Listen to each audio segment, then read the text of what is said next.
वही तो पता नहीं पड़ रहा हर जगह चलता बोल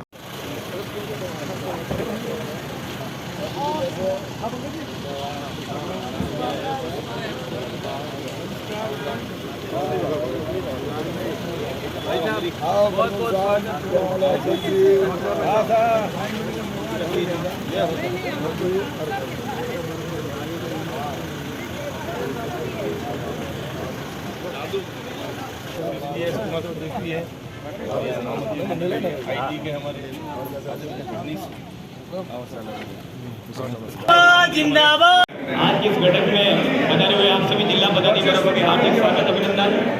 मैं स्वागत अभिनंदन करना चाहूँगा हमारे संभाग के मीडिया प्रभारी आदरणीय चंदन जी अग्रवाल का आपका भी हार्दिक स्वागत अभिनंदन। भारतीय जनता पार्टी शहर जिला के जितने भी पदाधिकारी पधारे हैं, देहात जिला के पदाधिकारी, आप सभी का हार्दिक स्वागत अभिनंदन। आदरणीय चौधरी साहब पधार गए हैं, आप सभी एक बार खड़े होके जो मंच पे जिंदाबाद जिंदाबाद जिंदाबाद, किसान मोर्चा जिंदाबाद जिंदाबाद जिंदाबाद, भाजपा जिंदाबाद जिंदाबाद जिंदाबाद, भाजपा जिंदाबाद जिंदाबाद। आदरणीय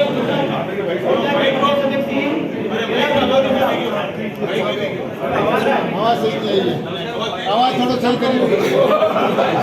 चलो भाई आवाज तेज करो, इसकी आवाज वॉल्यूम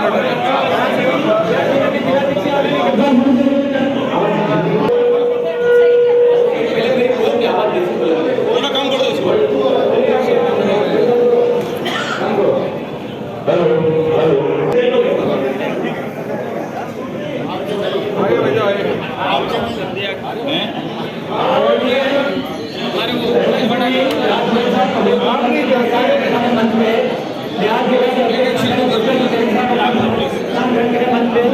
बाबूलाल जी भंडारी साहब मंत्री अपना काम कर रहे हैं और बन गए आवाज अरे कोई बात नहीं, तेज करो तेज करो। हमें आवाज ऐसे बोलने दो। और मोदी साहब की मंत्रिमंडल शहर जिला के विधायक आदरणीय दादाजी जैन साहब से निवेदन है कि मंजूर चालू करा रहे हैं ग्रामीण के विधायक जयराम जी का ही है।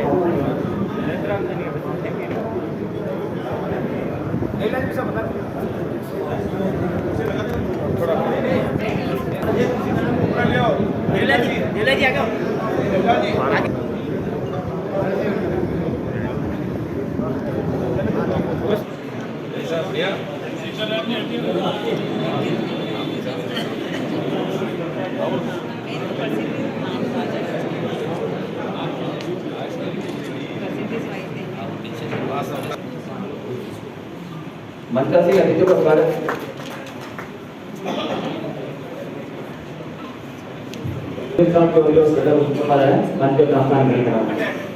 एक जना इधर आ जाना प्लीज, एक चेयर इधर खाली पड़ी है। आमंत्रित करना चाहता हूँ योगेश जी बड़े लंगड़वास जो चौधरी साहब का उठाना करके स्वागत करा रहे हैं।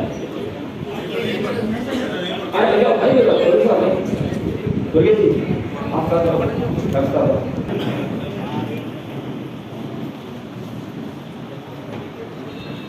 सम्मेलन में हमारे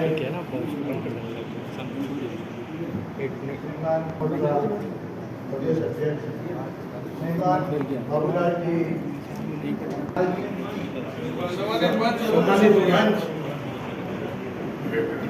पूर्व केंद्रीय मंत्री व किसान मोर्चा प्रदेश अध्यक्ष श्रीमान जलाजी चौधरी साहब, किसान मोर्चा प्रदेश अध्यक्ष बनने पर प्रथम बार मेवाड़ की धरा पर जिला कार्यकारिणी व सभी मोर्चों व किसान विराजमान भारतीय जनता पार्टी के सभी और सब काम कर रहा और भारतीय जनता पार्टी में ताकतवर होने वाले और हमारा सब ताकत देवर वाले आप भी हैं। जगपाल सिंह जी जिलाध्यक्ष जी, आदित्य पुष्कर जी जिलाध्यक्ष जी और सम्मानित मंच में बैठा अतिथिगण, सामने विराजे मेरे भाई किसान भाई और सभी बंधन कार्यकर्ता बंधु, सबका स्वागत और धन्यवाद, बहुत बहुत आभार, सबका स्वागत करूँगा। धन्यवाद। इस बीच हमारे बीच में जालोर से मेहमान पधारे देव सिंह साहब, आपके प्रदेश के अध्यक्ष पूर्व में भारत सरकार के कृषि राज्य मंत्री, और जिनको ये कहूं, आप यूट्यूब के अंदर मैं भाई साहब यही कह रहा था कि हमने आपके राहुल गांधी के बारे में टिप्पणी उस समय देखी, क्योंकि जब हिंदुत्व का डंका सब जगह बढ़ रहा था, देश के प्रधानमंत्री जी को विपक्ष के नेता जिस प्रकार से ओछे शब्द का प्रयोग किया था, लेकिन आपने अपने ओजस्वी शब्दों से उनको निरुत्तर किया हम सब के बीच में। और जिन्होंने अभी बंगाल के अंदर, हमने नहीं सोचा था कि बंगाल के अंदर ये बात सही है, कहते थे पता नहीं क्या होगा, जीतेंगे नहीं जीतेंगे, हमको इतना विश्वास नहीं था भाई साहब। लेकिन जिस प्रकार से आपको 28 सीटों का वहां पर आपको प्रभारी के तौर पर दायित्व दिया और उसमें 27 सीटें पर आपने विजय से हासिल की। मैं तो आपसे निवेदन करना चाहता हूँ, ये सब कार्यकर्ता यहाँ बैठे हैं, उनसे भी निवेदन करना चाहता हूँ कि आने वाले समय में नगर निगम का चुनाव का भी माननीय राजस्थान उच्च न्यायालय ने जो निर्णय दिया हम सबको, उसकी तैयारी भी जब चुनाव जब भी हो। लेकिन इस पत्रकार ने पूछा कि भारतीय जनता पार्टी की क्या तैयारी है आपके 80 वार्ड, मैंने कहा हम तो हमेशा ही चुनावी मोड में रहते हैं भारतीय जनता पार्टी के कार्यकर्ता तो, और हमारी जो टीम बैठी सामने वैसा ये दो कार्यकर्ता बैठे हैं जो परिश्रम की पराकाष्ठा करके अनेक अवसर पे देते हैं। हमने देखा कि हम भारतीय जनता पार्टी के कार्यकर्ता है और संगठन की जंगी, सत्ता की कोई जंगी, तो आपके सामने बैठे जो कार्यकर्ता है संगठन के भी काम भी है, और देश के प्रधानमंत्री जो योजना लेकर आए उसके बारे में हम कैलाश जी हमारे बीच में रहेंगे। इतनी प्रचंड जीत हमारी भारतीय जनता पार्टी को मिलेगी और बंगाल चुनाव के बाद में पहली बार हमारे किसान मोर्चा के प्रदेश अध्यक्ष और पूर्व केंद्रीय मंत्री परम श्रद्धेय कैलाश जी चौधरी साहब हमारे बीच में पधारे। हमारे बीच में हमारे राजस्थान सरकार के कैबिनेट मंत्री परम श्रद्धेय बाबूलाल जी भराड़ी साहब, हमारे शहर के जिलाध्यक्ष रजपाल सिंह जी, और मैं अब सम्मानित मंच एवं मंच के सामने विराज रहे सभी भारतीय जनता पार्टी के मजबूत स्तंभ कार्यकर्तागण, आज हम सब ने अपना अमूल्य समय निकालकर आज हमारे उदयपुर शहर और उदयपुर देहात में दिया, हम पुनः दिल की गहराई से आपका स्वागत अभिनंदन करते हैं। और वहाँ भी विजय का डंका अगर पहली बार पूरी ताकत से किसी ने गाड़ा, ऐसी शख्सियत का हम सब स्वागत करते हैं, आदरणीय कैलाश जी चौधरी, क्योंकि इनका अपना एक अनुभव है, चुनावी राजनीति का नहीं, कृषि राज्य मंत्री के नाते पूरे देश में भ्रमण किया और देश में नवाचार की दृष्टि से मोदी जी के नेतृत्व में अनेक नवीन तकनीकी के माध्यम से किसान की आय से लेकर कृषि के प्रति हर व्यक्ति एक बार पुनः इस काम पुनीत कार्य में जुटे। इस निमित्त में सोचता हूँ एक क्रांतिकारी बदलाव आपके कार्यकाल में जो हुआ है वो आज राजस्थान को भी बहुत लाभान्वित कर रहा है। वो ऐतिहासिक नवाचार का काम भी आदरणीय कैलाश जी ने किया है और एफपीओ के नाम पर जिस तरह की दलाली और बिचौलिए काम करते हैं उससे तो हम निपटेंगे। पर मैं चाहता हूँ केवल निपटने का काम ना हो, हम सब भी ऐसे एफपीओ बनाएं और विशेष कर क्योंकि हमारे पास में 300 की सदस्यता है, आप भी मौजूद थे, मैंने दिल्ली में एनसीसीटी मीटिंग में कहा था हमारा दक्षिणांचल आदिवासी बहुल क्षेत्र है, इसमें थोड़ा सा परिवर्तन हो, जैसे कि पूर्वोत्तर राज्यों के लिए पहाड़ी क्षेत्र में 150 सदस्यों पर एफपीओ बने और एफपीओ बनेगा तो मैं सोचता हूँ हम सब उसके साथ। और जो हमारे सामने जो प्रगतिशील किसान और हमारे एक्टिव किसान मोर्चा के जो कार्यकर्ता विराजमान है, आपके अंदर जो समर्पण, जो लगन, जो निष्ठा, जो संपर्क की जो ताकत है, उसके बिहार पे किसान मोर्चा बहुत ही मजबूती से राजस्थान में काम कर रहा है। और तब आकर के इन्होंने एक बहुत बड़ी बात कही थी कि दीदी 28 में 27 100% जीत रहे और 28वें के भी पूरे चांस है और 25 आ जाए तो बधाई मत देना। जो कॉन्फिडेंस था इनका मैं काबिले तारीफ में कहना चाहूंगी। वो जो बंगाल की विजय के जो सूत्रधार बने, कर्णधार बने, कर्मयोगी बने, ऐसे छोटे भाई का बहुत बहुत अभिनंदन है। आप